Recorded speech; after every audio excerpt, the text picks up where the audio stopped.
Hello, പിന്നെ എന്തൊക്കെയുണ്ട് എല്ലാവരും വിശേഷങ്ങൾ? അപ്പം ഇന്നത്തെ നോമ്പ് തുറക്ക് എന്തൊക്കെയാണ് എന്നുള്ളതാണ് ഇപ്പം ഞാനിന്ന് കാണിക്കാൻ പോകുന്നത്. പ്രത്യേകിച്ചൊന്നുമില്ല.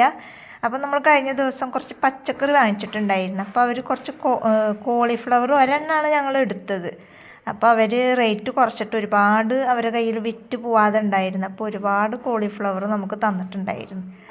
അപ്പോൾ എന്നും വിചാരിക്കും കോളിഫ്ലവർ ഇങ്ങനെ ഫ്രൈ ചെയ്തിട്ട് എടുക്കണം എന്ന്. അപ്പോൾ പിന്നെ എന്തായാലും നമുക്ക് കിട്ടിയതല്ല. അപ്പോൾ അങ്ങനെ ഒരുപാട് കോളിഫ്ലവർ കിട്ടിയപ്പോൾ അത് ഫ്രൈ ചെയ്യാണ് കേട്ടോ. അപ്പോൾ ആദ്യം തന്നെ നമ്മൾ ഉപ്പും മഞ്ഞൾപ്പൊടിയും വെള്ളത്തിലിട്ടിട്ട് ഒന്ന് തിളപ്പിക്കണം. അപ്പോൾ അതാണ് ഇപ്പോൾ ഞാനും കാട്ടിക്കൊണ്ടിരിക്കുന്നത്.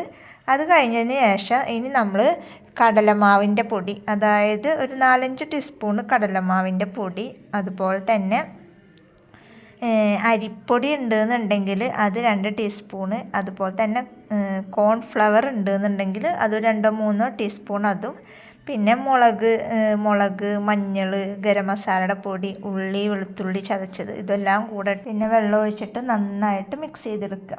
അപ്പോൾ ആ സമയം കൊണ്ട് തന്നെ നമുക്ക് ഉമ്മ ഇവിടെ കടായി അടുപ്പത്ത് വെച്ചിട്ട് വെളിച്ചെണ്ണ ചൂടാക്കാൻ വേണ്ടി വെച്ചിട്ടുണ്ടായിരുന്നു. ഇനി നമുക്ക് ഓരോന്നും ഫ്രൈ ചെയ്തെടുക്കാം. അപ്പോൾ ഈ കോൺഫ്ലവറും അതുപോലെ തന്നെ ഈ കോളിഫ്ലവറും ഉണ്ടല്ലോ, ഇത് രണ്ടും എപ്പോഴും എനിക്ക് അങ്ങോട്ടും ഇങ്ങോട്ടും മാറും പറയണ സമയത്ത്. അപ്പോൾ ഇനി നമുക്കതൊക്കെ നന്നായിട്ട് ഫ്രൈ ചെയ്തെടുക്കാം. അപ്പോൾ ആ സമയത്ത് തന്നെയാണ് ഉമ്മ അപ്പുറത്ത് നിന്നിട്ട് ഈ സമൂസയുടെ മിക്സിങ്ങൊക്കെ തയ്യാറാക്കി വെച്ചിട്ടുണ്ടായിരുന്നു. അപ്പോൾ അത് ഉമ്മ ചെയ്തെടുക്കുന്നുണ്ട്. അപ്പോൾ കഴിഞ്ഞ ദിവസം ഈ ഒരു സമൂസയുടെ മിക്സിങ് വെച്ചിട്ട് ചപ്പാത്തി പരത്തിയിട്ട്, അപ്പോൾ ഞങ്ങൾക്കൊരു വലിയൊരു പണിയാണ് ഇപ്പോൾ ഇന്ന് കിട്ടിയ പണിയെന്ന് വെച്ചാൽ ചപ്പാത്തിയുടെ മാവ് പരത്തി വെച്ച് അതിൻ്റെ ഉള്ളിൽ സമൂസയുടെ മിക്സിങ്ങൊക്കെ ആക്കിയിട്ട് റോൾ ചെയ്തിട്ട് ഉമ്മ എന്ത് ചെയ്ത് ഫ്രിഡ്ജിൽ വെച്ച്, എന്നിട്ട് അത് പൊരിക്കാൻ വേണ്ടിയിട്ട് എടുത്തപ്പോൾ ആകെ ഞങ്ങൾക്കൊരു പണി കിട്ടി. കാരണം ചപ്പാത്തി അങ്ങോട്ടും ഇങ്ങോട്ടൊക്കെ ഒട്ടിയിട്ട് നമുക്കത് രണ്ടാം പണിയായി. അപ്പോൾ അതിൻ്റെ മേലെ നിൽക്കുകയാണ് പിന്നെ ഉമ്മ. അപ്പോൾ പിന്നെ ഞാനിതൊക്കെ പൊരിച്ചെടുത്ത് അങ്ങനെ ഒരു പണി കിട്ടിയെന്ന് പറയാം.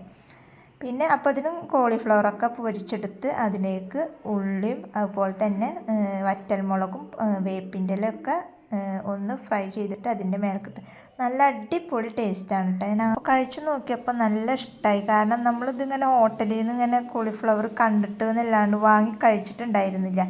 അപ്പോൾ എന്നും വിചാരിക്കും ഇങ്ങനെ വാങ്ങി കഴിക്കണം എന്ന്. അപ്പോൾ എന്തായാലും വേണ്ടില്ല എന്ന് വിചാരിച്ചിട്ട് ഉണ്ടാക്കി നോക്കിയപ്പോൾ നല്ല അടിപൊളിയായിട്ട് കിട്ടിയിട്ടുണ്ട്, നല്ല ടേസ്റ്റും ഉണ്ട് കേട്ടോ. അപ്പോൾ എല്ലാവരും ഇതുപോലെ ട്രൈ ചെയ്ത് നോക്കുക. ഞാൻ കുറ്റം പറയില്ല, അത്രയും അടിപൊളിയായിട്ട് തന്നെ കിട്ടിയിട്ടുണ്ട്, നല്ല ടേസ്റ്റും ഉണ്ട്. ഞാൻ ഈ പറയുന്ന സംഭവങ്ങളൊക്കെ കൂട്ടിക്കഴിഞ്ഞാൽ അടിപൊളിയായിട്ട് തന്നെ കിട്ടും.